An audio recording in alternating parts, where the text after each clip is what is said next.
Lo propio del pensar es que cuando la conciencia descubre lo que se encuentra detrás, aparecen ante los ojos los sujetos. El ser humano que siempre está detrás de todo horizonte de creencias, ideologías, mitos, utopías, que dan sentido a todos los actos de su vida y que a su vez se ponen como horizonte de cognoscibilidad, que dan sentido a la realidad, que dan sentido a nuestra existencia.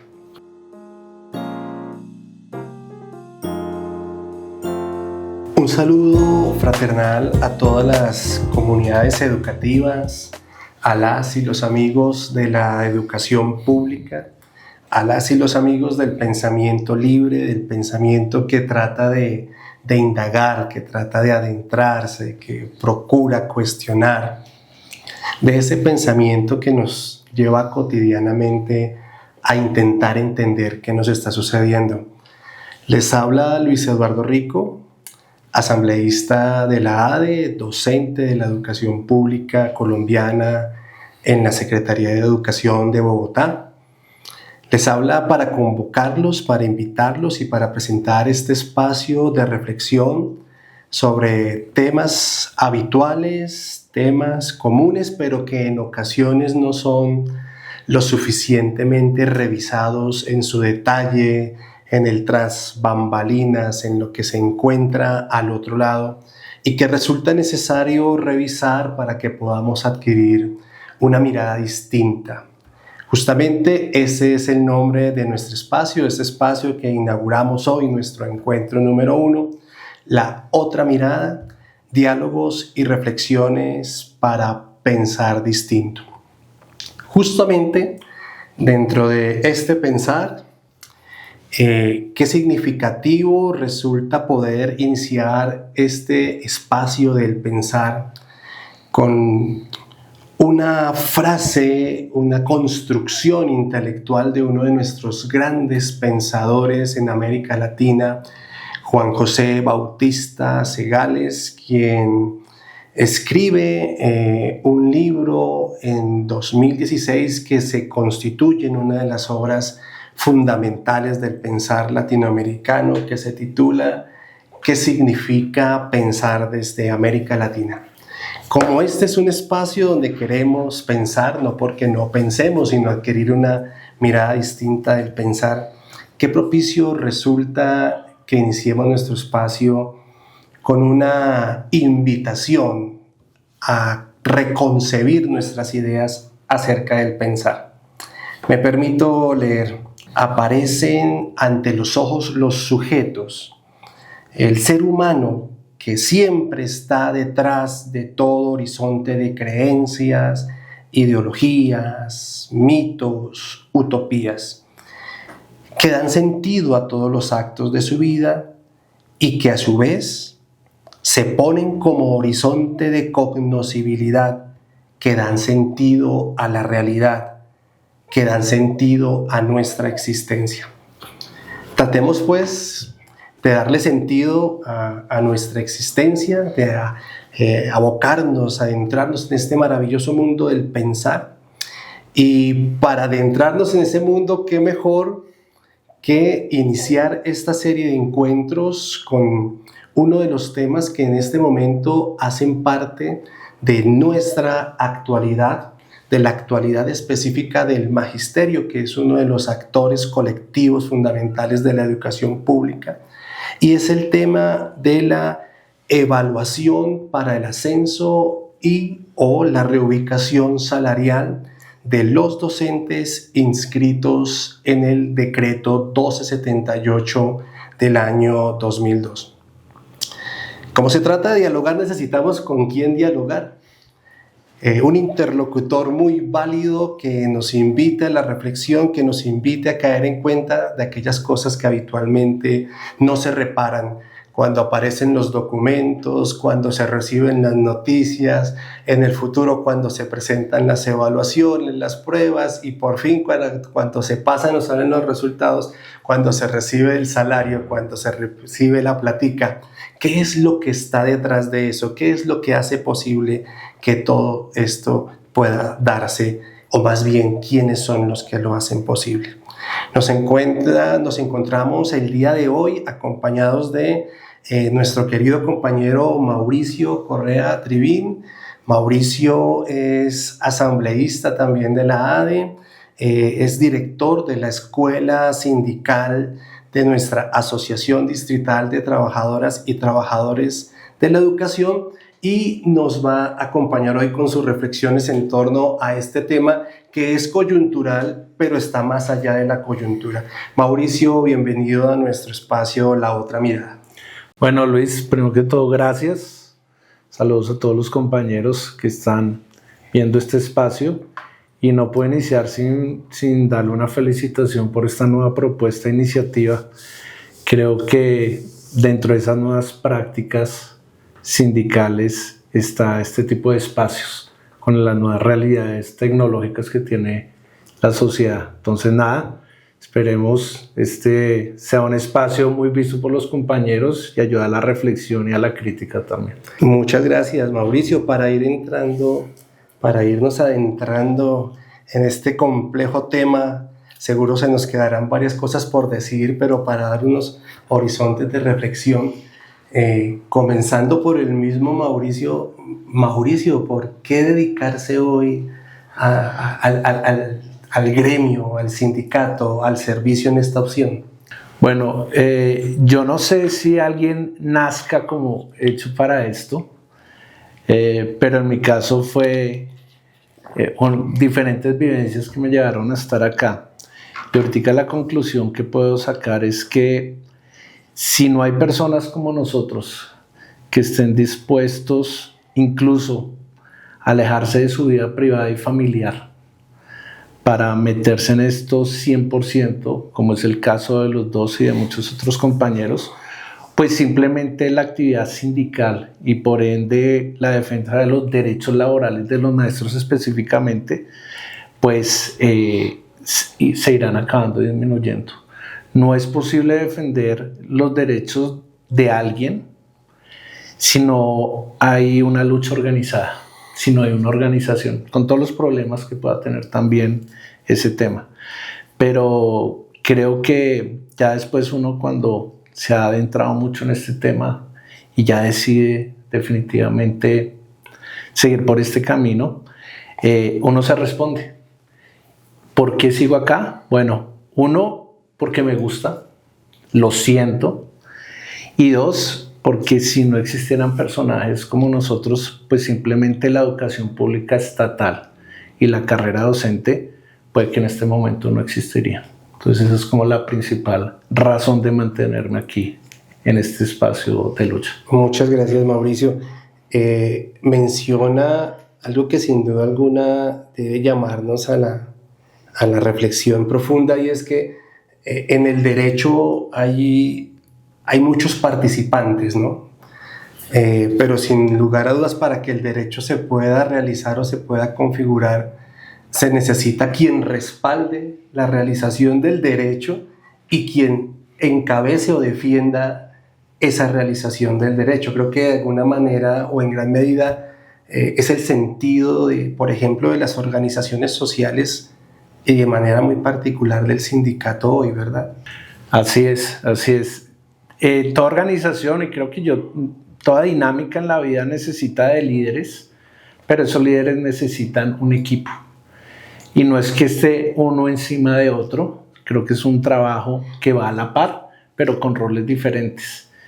Y nuestra generación, estamos hablando finales de 70, principios de 80, ya somos los que debemos asumir en este momento las cabezas de liderar las diferentes organizaciones y movimientos e ir preparando los que vienen, porque el tiempo en eso también es muy corto, ¿no? Seguramente en un lapso de 10, 15 años nosotros ya estaremos en otro tipo de etapa y es necesario que las nuevas generaciones que vienen detrás de nosotros estén listos para asumir el reto y seguir dando pues la pelea de ahí en adelante. La preparación de las próximas generaciones, que ya están con nosotros, entre otras cosas. Hablando de derechos, Mauricio, justamente para entrar en la materia de nuestro diálogo,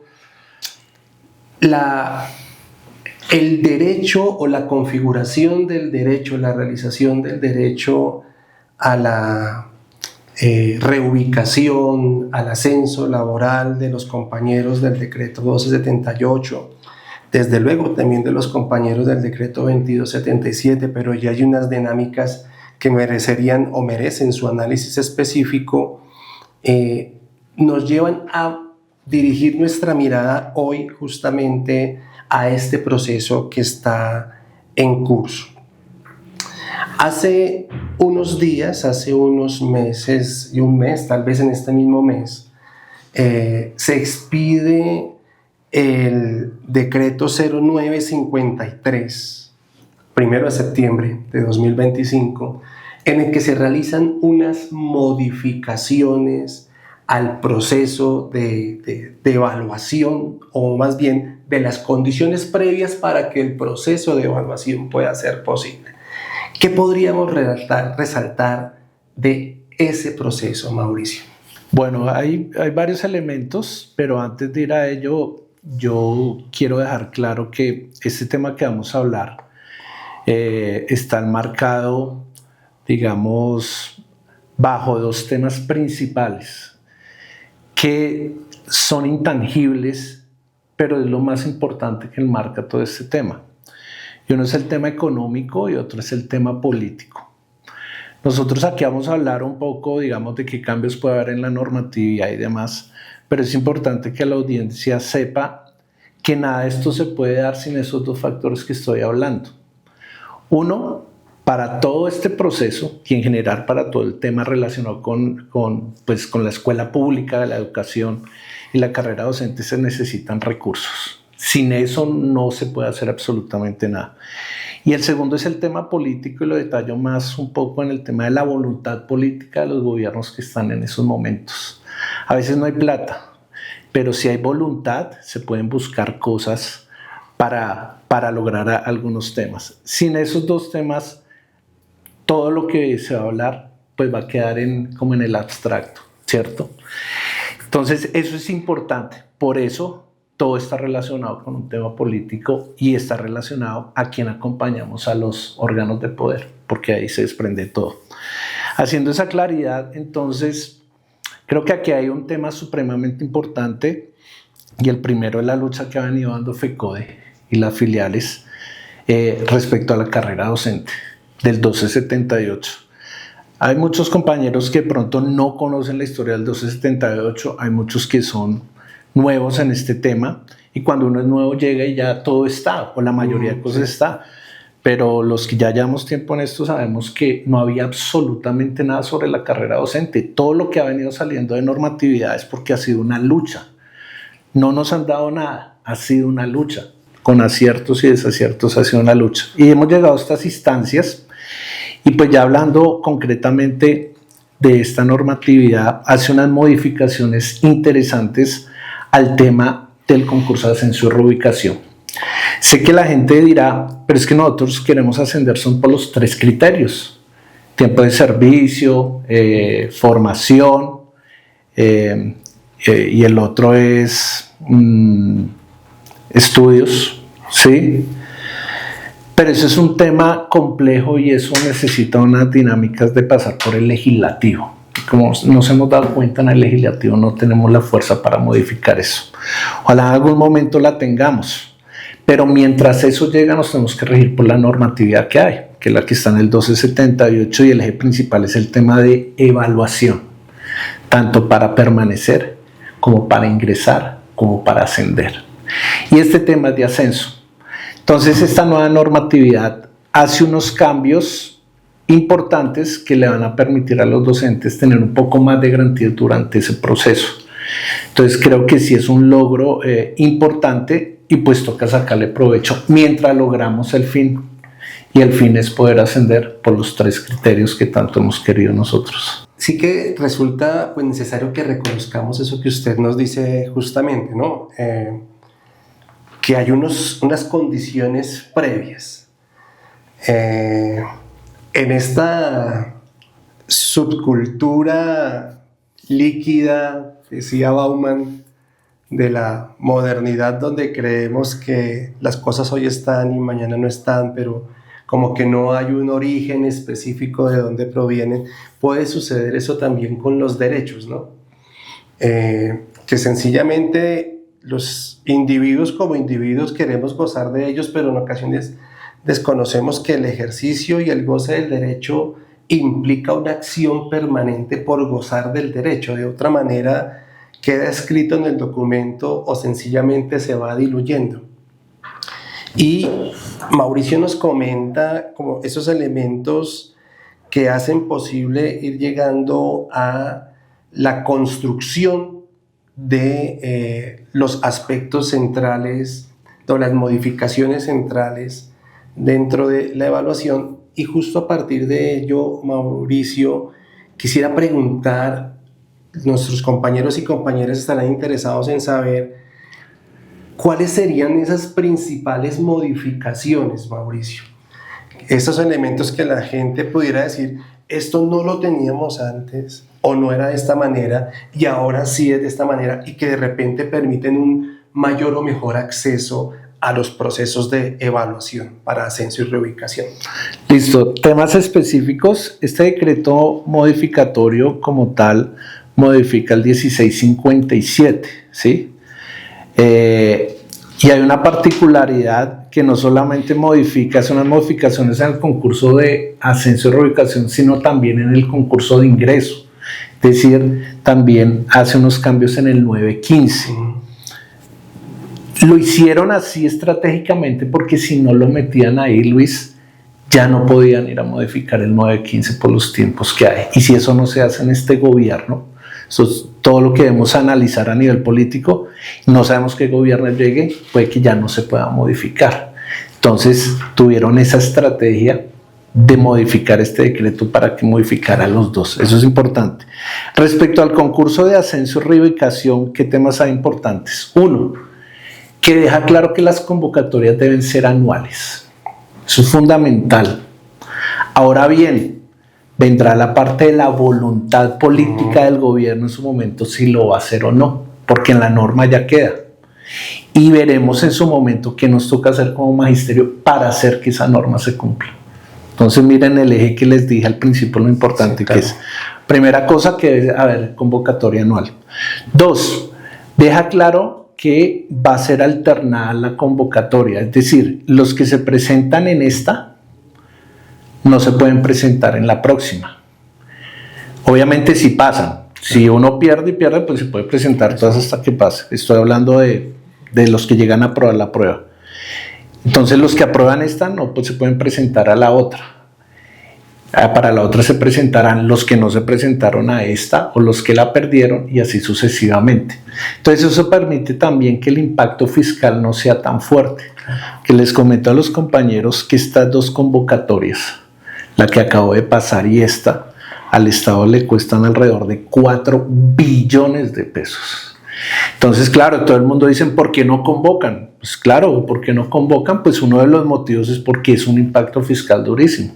Entonces, esa estrategia se lo ha alternado es para que los costos, digamos, no sean tan altos. Eso es una realidad. Otro detalle importante es que los títulos antiguamente se presentaban hasta el día donde salía el listado de las personas que aprobaban. Aquí se van a correr los tiempos más o menos un mes más, porque va a salir más o menos, se pueden radicar títulos un día antes de que salga el acto administrativo. Importante. Hay gente que por una semana, 15 días, no alcanzó a hacerlo valer en el proceso de ascenso y escalafón y eso le permite no llegar al 3 sino quedarse en el 2, solo tener una reubicación. Y otro muy importante es que da unas fechas para las expediciones de resolución. Lastimosamente no estaban explícitas las fechas como tal, aquí ya unas fechas específicas y una responsabilidad más directa a las entidades territoriales. Entonces, digamos, en términos generales, creo que hay un poco más de garantías de lo que se tenía, digamos, unas cosas más específicas, y pues eso va a permitir que los compañeros tengan más claro el proceso y pues que haya más transparencia. Y eso también se lleva a la otra parte, que es el concurso de ingreso, que también tiene unas dinámicas similares y también tiene unos cambios como el tema de tiempo, radicación de títulos y demás. Gracias, Mauricio. Qué bueno que Mauricio nos insista en la importancia, seguimos viendo, el insistir en que detrás de todo siempre hay un algo, ¿no? O sea, y vamos avanzando y sin embargo eso en lo que avanzamos siempre implica volver atrás para revisar como todo el engranaje, todo el soporte, toda la estructura. Y también qué interesante esta idea de que, o esta práctica de que un año ascienden unos y luego se da la oportunidad a otros. Creo que eso también nos invita como magisterio a tener o asumir una perspectiva de la solidaridad y también de la responsabilidad frente al Estado, porque nos encontramos en un Estado social de derecho, lo que implica unas condiciones económicas, pero igualmente dentro de esa solidaridad, la solidaridad frente al otro, ¿no? Porque a veces uno piensa solamente en avanzar y si a la siguiente me dan otra oportunidad, pues avanzo yo y avanzo yo y avanzo yo. Y creo que esta perspectiva de dar la posibilidad a que otro pueda avanzar también de alguna manera genera una mayor sinergia, solidaridad y empatía entre nosotros y nosotras mismas. A partir de allí, Mauricio, recientemente, el 17 de septiembre, hace unos días apenas, este decreto se materializa para efectos de la evaluación en la resolución 01-8987, donde se plantean ya los elementos centrales de la evaluación. Entonces se dice cómo usted va a participar específicamente de este proceso.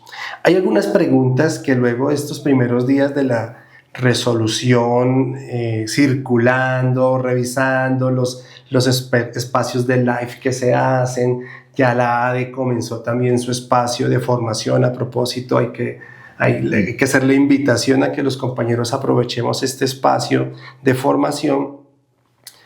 Las preguntas que van surgiendo es, este decreto, ¿cómo de alguna manera, primero, se materializa en esta resolución para efectos concretos? Y otra pregunta es que hay algunas inquietudes acerca del por qué parece ser que el cronograma se extiende, si en teoría va a ser solamente en esta vigencia. ¿Por qué se extiende? Sería importante aclarar ese tipo de asuntos. Hubo el decreto modificatorio que modificó lo que ya comentamos, y viene la resolución de la convocatoria, ¿sí?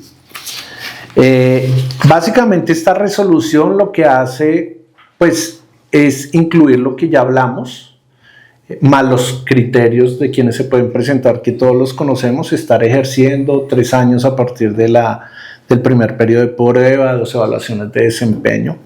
Pero lo importante de esta resolución va a ser el cronograma, ¿sí?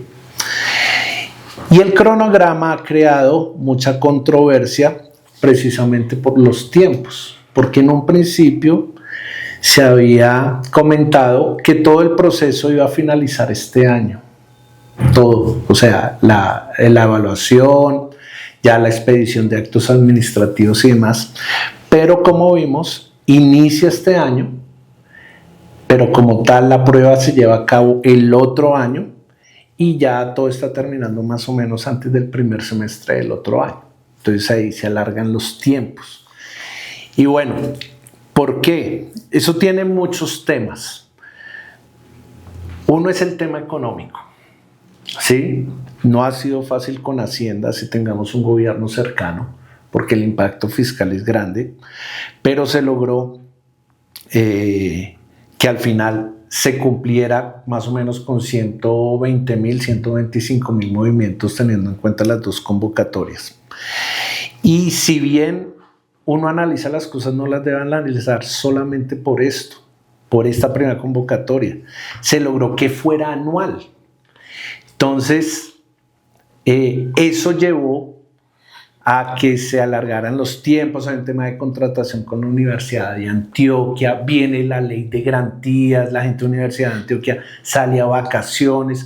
O sea, hay un cúmulo de situaciones que no permitieron que la idea principal, que era la que se quería, se cumpliera. Entonces se alargó un poco. Yo entiendo que la gente está ansiosa por tener rápido su ascenso y demás, pero vamos esto un poco más allá.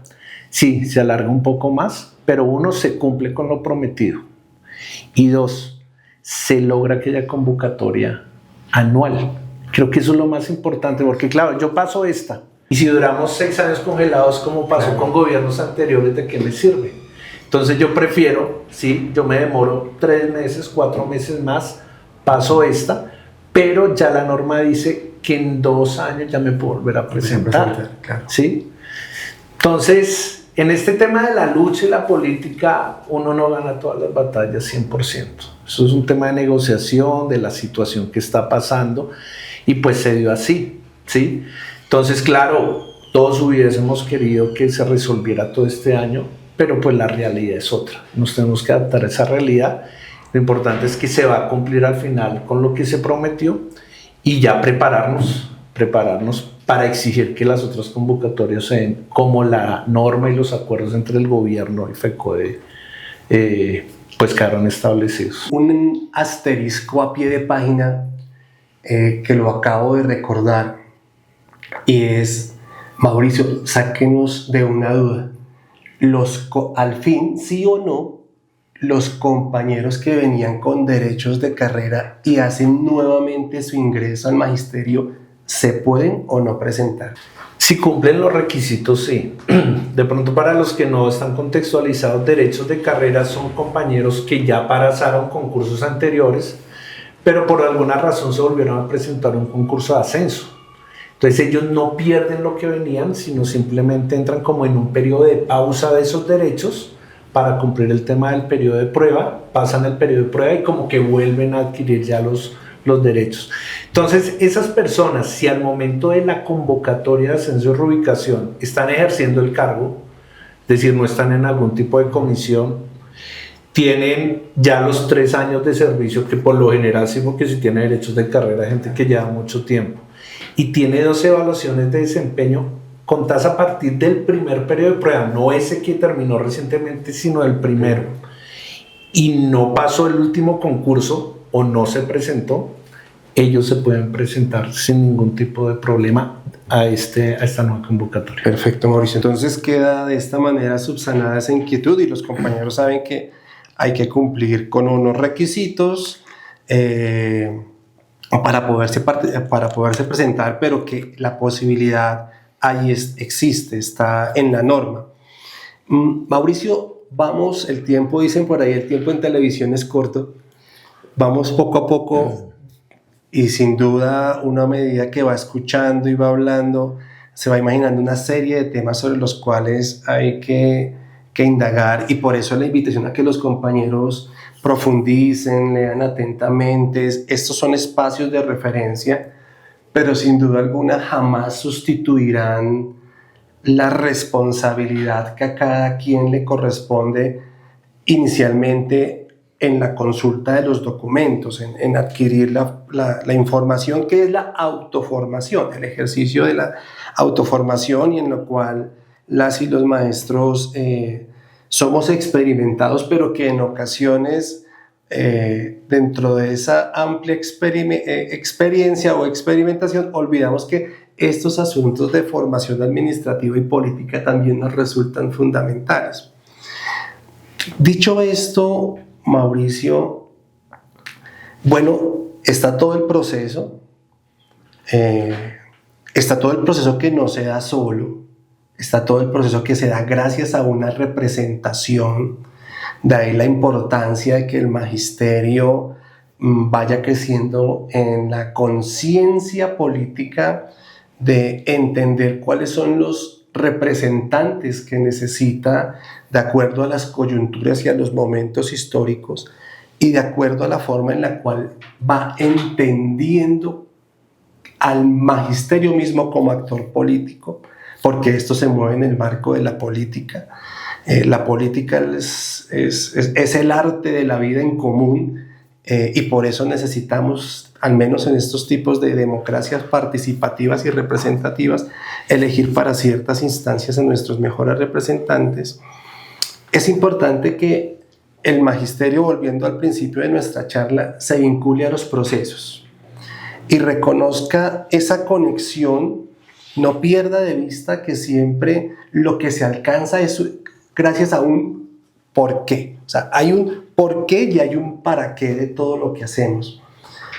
¿Cómo podríamos invitar, Mauricio, en esta coyuntura, con todas las dinámicas políticas que estamos viviendo, Sistema General de Participaciones, Ley de Reglamentación, en este momento el Presupuesto General de la Nación, las tensiones que se viven con la Secretaría de Educación, que no son pocas?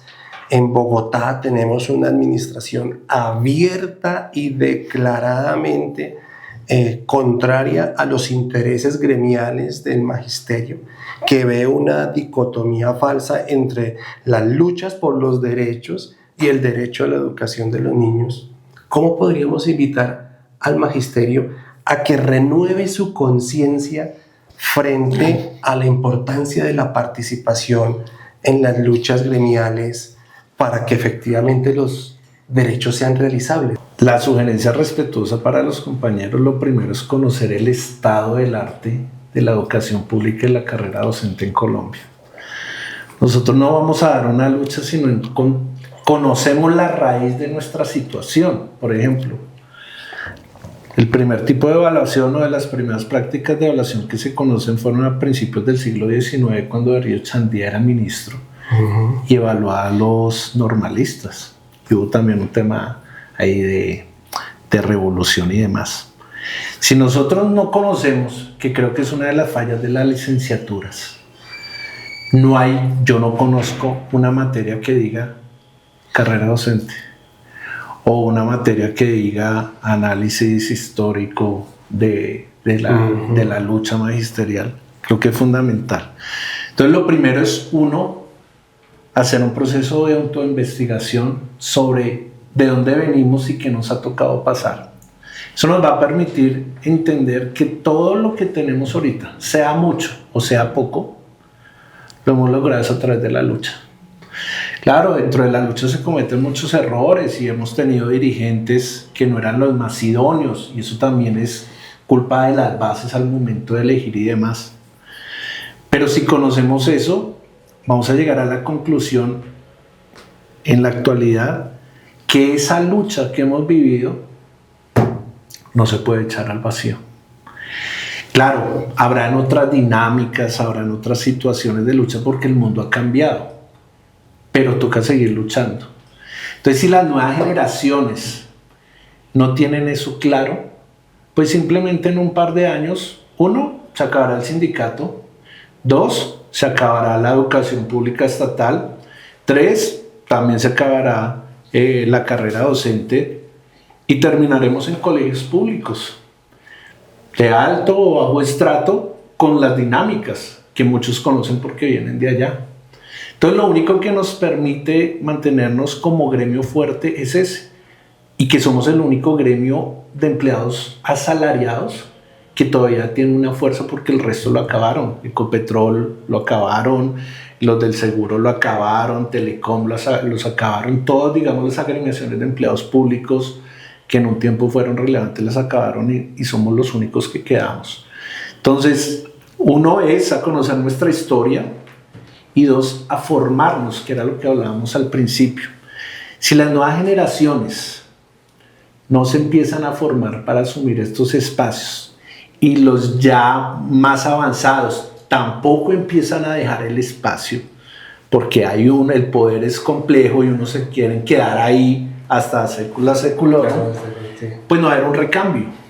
Y no es lo mismo un líder con ciertos años dando unas luchas en un sistema y en un mundo diferente a nuevos líderes ya formados que entiendan mejor esas dinámicas y puedan dar unas luchas más idóneas. Entonces es como una correlación de todas. Entonces, conclusión, conocer el estado del arte, formarse para y no desfallecer, porque de verdad que este rol es muy duro, Lucho.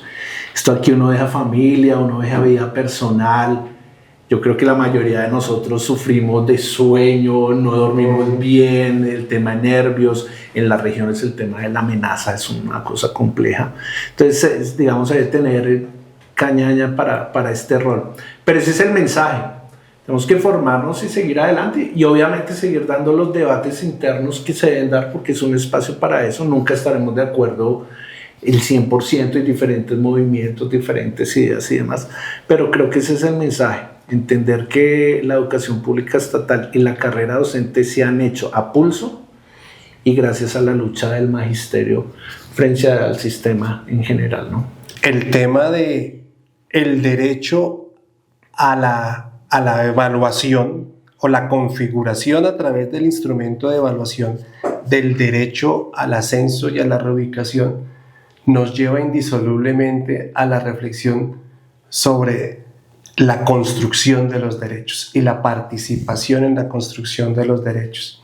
Y algo muy bonito, esto va surgiendo también a través del diálogo, la idea surge espontáneamente. Nosotros no hacemos esto, al menos los que asumimos este tipo de roles como una opción de vida. No lo hacemos si no es por una opción también de servicio que se expresa también a través de la palabra amor. Hay el amor por el servicio, hay el amor por el gremio, hay el amor por la educación pública. Y qué importante es que las y los compañeros llevemos ese amor que se demuestra en nuestras aulas educativas, en nuestras instituciones, en nuestras distintas actividades en la vida cotidiana, al amor también por las causas gremiales. Todo está correlacionado, ¿no? Es la visión holística de la vida de la cual nos hablaban los antiguos pueblos musulmanes, ¿no? No nada está separado, sino que todo está interconectado. Mauricio, qué bueno haber podido gozar de nuestro primer espacio de diálogo, de muchos espacios de diálogo. Seguramente aquí volveremos a estar, Mauricio. Gracias por las reflexiones, gracias por las propuestas. A todos y todas los compañeros, compañeras, el mayor de todos los éxitos en este proceso. Hay que estar muy atentos ahorita a la verificación de requisitos, ¿cierto, Mauricio? Yo tengo un dicho, un lema, que lo que depende de uno ya debe estar hecho. Y hay un tema de los requisitos y dentro de los requisitos está el tema de la documentación. Y sucede mucho que cuando los compañeros, bueno, en general la mayoría de compañeros no tienen una carpeta con su hoja de vida, resoluciones, claro, no la tienen. Y en estos momentos se van a necesitar porque son uno de los temas relevantes dentro, digamos, de los cumplimientos. Y hay gente que se ha cambiado de entidades territoriales y ellos creen que automáticamente envían la hoja de vida ya acá. Y cuando se dan cuenta le dicen, no, es que usted no tiene los requisitos. Sí, yo ya los cumplí. ¿Cómo soporta eso? Mientras piden los documentos allá se le va el tiempo. Entonces en este momento ya todo el mundo debe tener su carpeta y estarle diciendo a su entidad territorial, mire, estos son mis requisitos, radíquelos, no importa, es mejor pecar por exceso, ¿sí?, que por omisión, porque hemos tenido casos de compañeros que no han podido participar cumpliendo los requisitos porque no tienen con qué soportarlos. Y eso depende de uno. Entonces esa es la sugerencia. Estar muy pendientes y creo que finalizo con esto, el poder de la palabra, Luis. Si uno no cree que va a pasar un proceso, es muy difícil. Si uno desde el principio cree, no, yo no va a pasar, esto no es conmigo, a mí no me gusta el sistema, creo que uno se debe programar. Unos le llaman programación neurolingüística, ya unos más apegados al tema de la fe, habla del poder de la palabra, pero creo que eso es fundamental. Si nosotros no creemos que ese proceso vamos a pasarlo, desde el principio ya estamos con un porcentaje muy alto de pérdida, porque ni siquiera tenemos como la actitud de lograrlo. Entonces creo que esos dos elementos son fundamentales y bueno, seguirle dando, y si por alguna razón que a todos nos ha pasado se llega a perder este proceso, nada, levantarse, sacudirse y seguir adelante, porque esa es la vida y tendremos que seguir luchando para que se vuelvan a dar otras convocatorias y al final poder cambiar el sistema de ascenso y reubicación por los tres criterios que son los que queremos. Sí, que ese es otro tema en el que tenemos que comprometernos para otro espacio. Sí, Mauricio, gracias. Amplitud de la mente, transformación de la conciencia, diría el budismo. Para todos y para todas, muchas gracias por habernos acompañado en este espacio. Estos espacios se pueden disfrutar mientras uno va de camino en el transporte público, mientras uno está haciendo el oficio en casa, tiene un espacio libre, va caminando por allí. Qué importante que podamos recogerlo, reflexionarlo, compartirlo, porque este tipo de difusiones en realidad creo, y es la apuesta, nos invitan a tener unas miradas distintas, a pensar de manera distinta el nombre de nuestro espacio. Nos encontraremos en nuestra próxima emisión con un nuevo tema de actualidad del magisterio, un tema que nos convoque y que nos invite siempre a pensar la centralidad de la educación pública en el marco amplio de relaciones, de construcciones, de sueños y apuestas por un país mejor. Mauricio, muchas gracias y hasta pronto. Gracias, Luis. Saludos a todos y espero ver que vengan muchos espacios como este en esta nueva iniciativa. Gracias. Hasta ahora.